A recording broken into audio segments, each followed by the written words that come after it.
এই যে পতিত স্বৈরাচার শেখ হাসিনা এবং তার এখানকার দোসররা এই সমস্ত কমিউনিটিকে উস্কে দিচ্ছে যে এখনই দাবি আদায় করতে হবে, এখনই বেতন বৃদ্ধি করতে হবে। আমরা পরিষ্কারভাবে বলি, আপনাদের দাবির প্রতি আমাদের সংহতি আছে।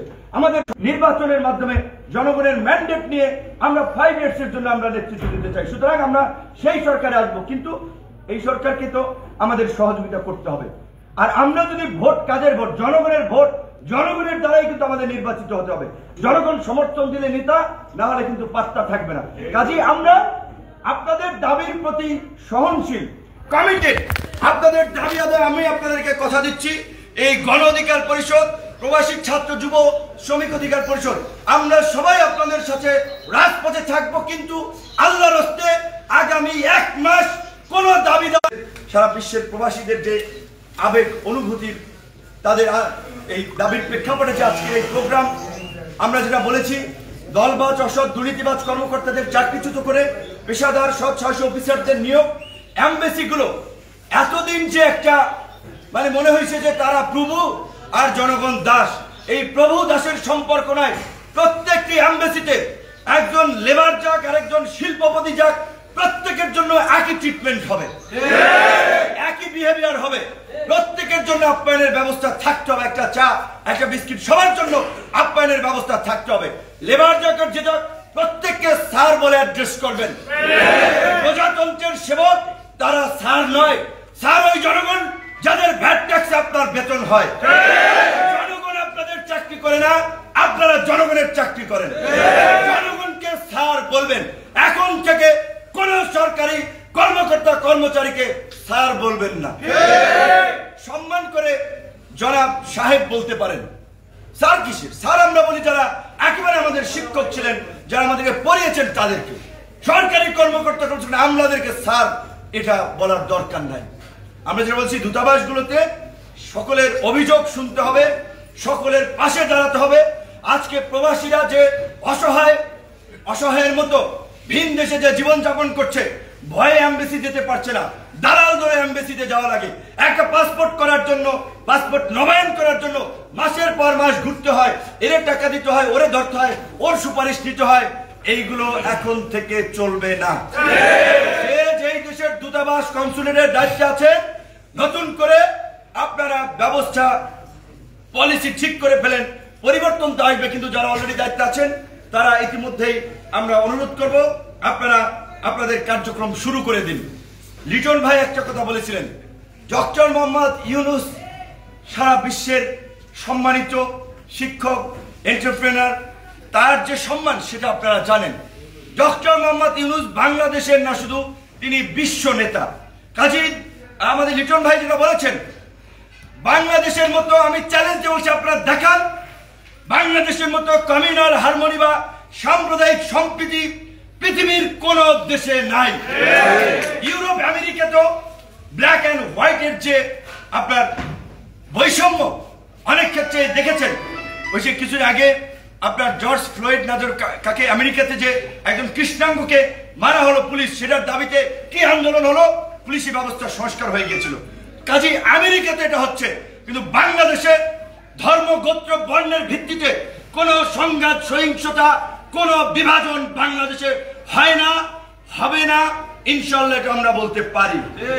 কিন্তু ইন্ডিয়া তার নিরাপত্তার স্বার্থে তার যে ক্লজেস 4500 বর্ডার শেয়ারিং কান্ট্রি, বাংলাদেশকে নিয়ন্ত্রণে রাখতে, চাপে রাখতে, তাদের বিভিন্ন এজেন্টদেরকে এখানে তৈরি করে আর্থিকভাবে পৃষ্ঠপোষকতা করে এমবেসিতে নিয়ে একটা প্রোগ্রামে দাওয়াত দিয়ে অ্যাম্বাসেডরের সাথে খাতিল করে তাদেরকে দিয়ে এইখানের এই কমিউনাল হারমোনি ব্রেক করার জন্য, নষ্ট করার জন্য, সাম্প্রদায়িক সম্প্রীতি নষ্ট করার জন্য সাম্প্রদায়িক বিভাজন এবং সাম্প্রদায়িক সংঘাত ঘটিয়ে থাকে।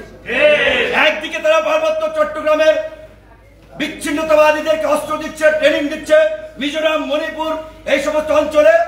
আরেকদিকে আবার তারাই কিন্তু ওই যে সন্তুলার্মা বাহিনীর সাথে যে শান্তি চুক্তি হয়েছে, এটা তো ইন্ডিয়ার মধ্যস্থতা হয়েছে, আপনারা তো জানেন। রাষ্ট্রীয় পলিসি বুঝতে হবে, রাষ্ট্রীয় নিরাপত্তা বুঝতে হবে। আবার ইন্ডিয়াই তাদেরকে শেখ হাসিনাকে দিয়ে এই শান্তি চুক্তি করিয়েছিল সে সময়। তার মানে পরিষ্কার কথা, এই দেশে যারা বাস করে, পাহাড় থেকে সমতল, সবাই এই দেশের নাগরিক।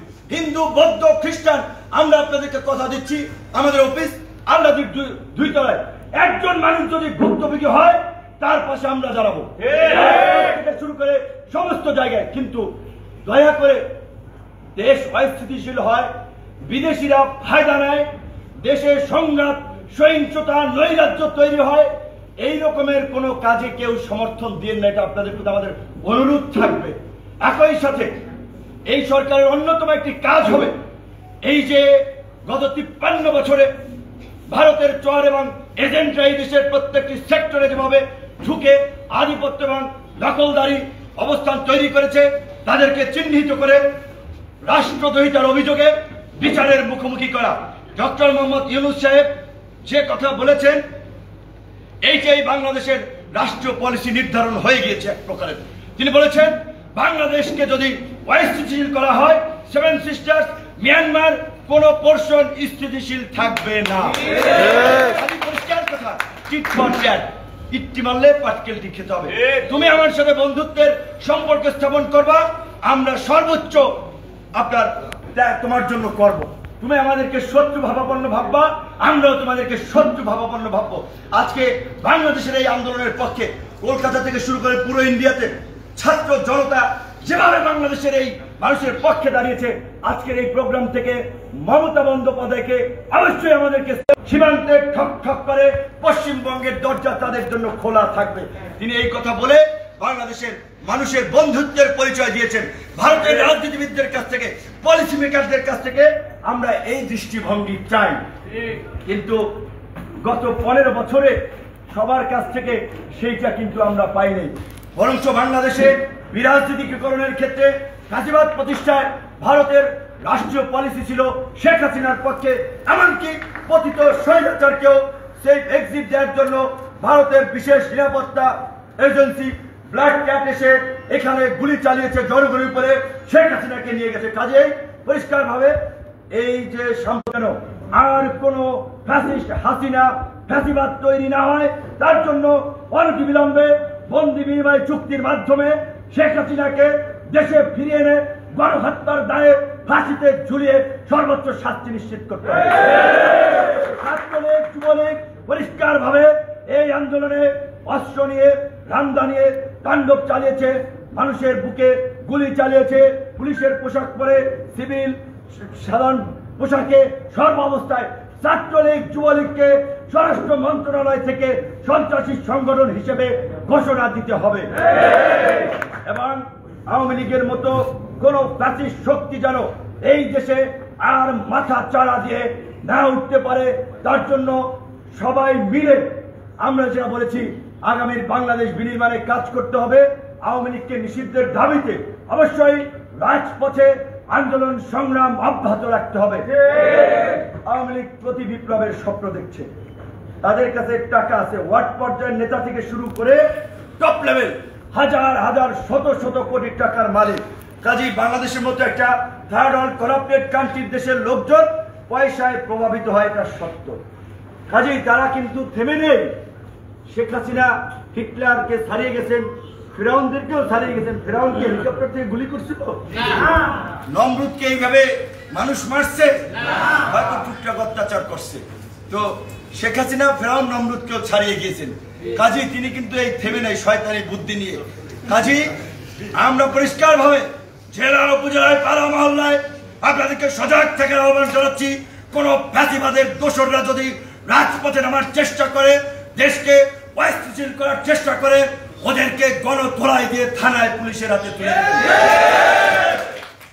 একই সাথে আপনারা জানেন প্রতি বিপ্লবের স্বপ্নে তাদের প্ল্যান ছিল 15ই আগস্ট থেকে ওই তথাকথিত চেতনার 21শে আগস্টের মধ্যে যে কোনো দিন ঢাকায় জড়ো হয়ে শোডাউন দিবে, অস্তিত্বের জানান দেবে। 15ই আগস্ট আমরা ছাত্র জনতা সরকার মিলে তাদেরকে পরাজিত করেছি। একই সাথে আগামীকাল 21শে আগস্ট আমরা গণ অধিকার পরিষদের পক্ষ থেকে ঢাকা মহানগরের নেতৃবৃন্দ আমাদের কেন্দ্র অফিস আল রাজি কমপ্লেক্সের সামনে অবস্থান কর্মসূচি পালন করবে। রাজনৈতিক দলের নেতৃবৃন্দকে এই কর্মসূচির পালনের আহ্বান জানাই। প্রবাসী অধিকার পরিষদকে ধন্যবাদ জানাই।